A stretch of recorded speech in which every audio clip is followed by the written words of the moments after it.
Okay, ಇನ್ನು ಬೆಂಗಳೂರಿನಲ್ಲಿ ಮಹಿಳೆಯರಿಗೆ ಸೇಫ್ಟಿ ಅನ್ನೋದೇ ಇಲ್ವಾ ಅಂತಕ್ಕಂಥ ಪ್ರಶ್ನೆ ಪದೇ ಪದೇ ಪದೇ ಪದೇ ಮೂಡ್ತಾ ಇದೆ. ಹಲವಾರು ಘಟನೆಗಳು. ಫುಡ್ ಡೆಲಿವರಿ ಬಾಯ್ನಿಂದ ಲೈಂಗಿಕ ಕಿರುಕುಳದ ಆರೋಪವನ್ನು ಓರ್ವ ಮಹಿಳೆ ಮಾಡಿದ್ದಾರೆ.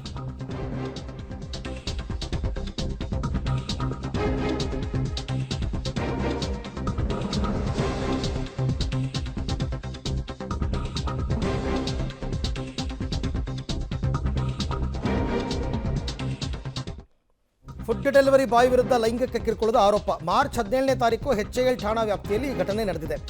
ಫುಡ್ ಡೆಲಿವರಿ ಬಾಯ್ ಆಕಾಶ್ ಅಂತಕ್ಕಂಥವನು ಫುಡ್ ಡೆಲಿವರಿ ಕೊಡೋದಕ್ಕೆ ಬಂದಿದ್ದಂತೆ.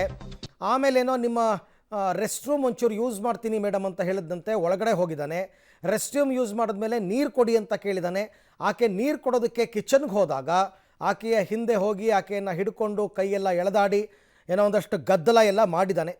ಈಗ ಮಹಿಳೆ ದೂರು ಕೊಟ್ಟ ನಂತರ HAL ಪೊಲೀಸರು ಈ ಆಕಾಶ್ ಅಂತಕ್ಕಂಥ ಫುಡ್ ಡೆಲಿವರಿ ಬಾಯ್ನನ್ನು ಬಂಧಿಸಿದ್ದಾರೆ. ಮೂಲತಃ ಈತ ಕಲಬುರಗಿ ಮೂಲದವನು ಅಂತ ಕೂಡ ಹೇಳ್ತಾ ಇದ್ದಾರೆ. ಬಟ್ ಎಲ್ಲರೂ ಹೀಗೆ ಮಾಡಿಬಿಟ್ರೆ ಹೆಂಗೆ? ಫುಡ್ ಡೆಲಿವರಿ ಬಾಯ್ ನೀವು ಮನೆ ಹೊರಗಡೆ ಡೆಲಿವರಿ ಇಸ್ಕೊಂಡು ವಾಪಸ್ ಕಳಿಸ್ತಕ್ಕಂಥದ್ದು ಒಳ್ಳೆಯದು. ಈ ಬಗ್ಗೆ ಮತ್ತಷ್ಟು ಮಾಹಿತಿ ನನ್ನ ಕೊಲೀಗ್ ನಾಗೇಶ್ ಅವರಿಂದ ಪಡ್ಕೊಳ್ಳೋಣ. ನಾಗೇಶ್, ಓಕೆ, ಬಟ್ ಇಂಥ ಘಟನೆಗಳು ನಡೆಯದಂತೆ ತಡೆಯೋದಕ್ಕೆ ಏನು ಕ್ರಮ? ಮನೆ ಒಳಗಡೆ ಬಿಟ್ಕೊಳ್ಳೋದೇ ತಪ್ಪ? ಹೇಗೆ ಮಹಿಳೆಯರನ್ನ ರಕ್ಷಿಸೋದು? ಇದ್ರ ಬಗ್ಗೆ ಪೊಲೀಸರು ಏನು ಹೇಳ್ತಾರೆ ಅಂತ?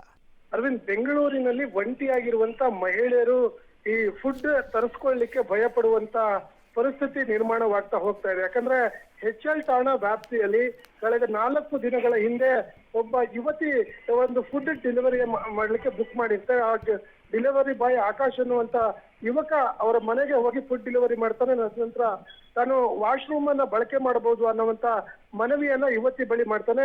ಮಾನವೀಯತೆ ದೃಷ್ಟಿಯಿಂದ ಆ ಯುವಕನಿಗೆ ವಾಶ್ರೂಮ್ ಅನ್ನ ಬಳಕೆ ಮಾಡ್ಲಿಕ್ಕೆ ಅವಕಾಶವನ್ನ ಮಾಡಿಕೊಡ್ತಾರೆ.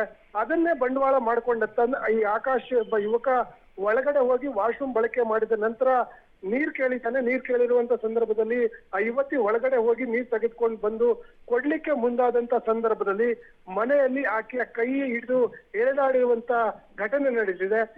ಇಂತಹ ಘಟನೆಗಳು ನೋಡಿದ್ರೆ ಎಲ್ಲ ಒಂದ್ ಕಡೆ ಯುವತಿಯರು ಮಹಿಳೆಯರು ಸಿಂಗಲ್ ಆಗಿ ಇರುವಂತ ಸಂದರ್ಭದಲ್ಲಿ ಡೆಲಿವರಿ ಬಾಯ್ ಕಡೆಯಿಂದ ಬುಕ್ ಮಾಡಿ ಫುಡ್ ಅನ್ನ ತರಿಸ್ಕೊಳ್ಳುವುದು ಹೇಗೆ ಅನ್ನುವಂತ ಒಂದು ಆತಂಕ ಬೆಂಗಳೂರಿಗಲ್ಲಿ ಕಾಡುವಂತ ಪರಿಸ್ಥಿತಿ ಡೆಲಿವರಿ ಬಾಯ್ ಕಡೆಯಿಂದ ಗೊತ್ತಾಗ್ತಾ ಹೋಗುತ್ತೆ. ಹಾಗಾಗಿ ಪೊಲೀಸರು ಕೂಡ ಇಂಥವರನ್ನ ಮಟ್ಟ ಹಾಕ್ಲಿಕ್ಕೆ ಏನೆಲ್ಲ ಕ್ರಮಗಳನ್ನ ಕೈಗೊಳ್ಳಬೇಕು ಎಲ್ಲವನ್ನೂ ಕೂಡ ಕೈಗೊಳ್ಳುವ ನಿಟ್ಟಿನಲ್ಲಿ ಕೆಲಸವನ್ನು ಮಾಡ್ತಿದ್ದಾರೆ.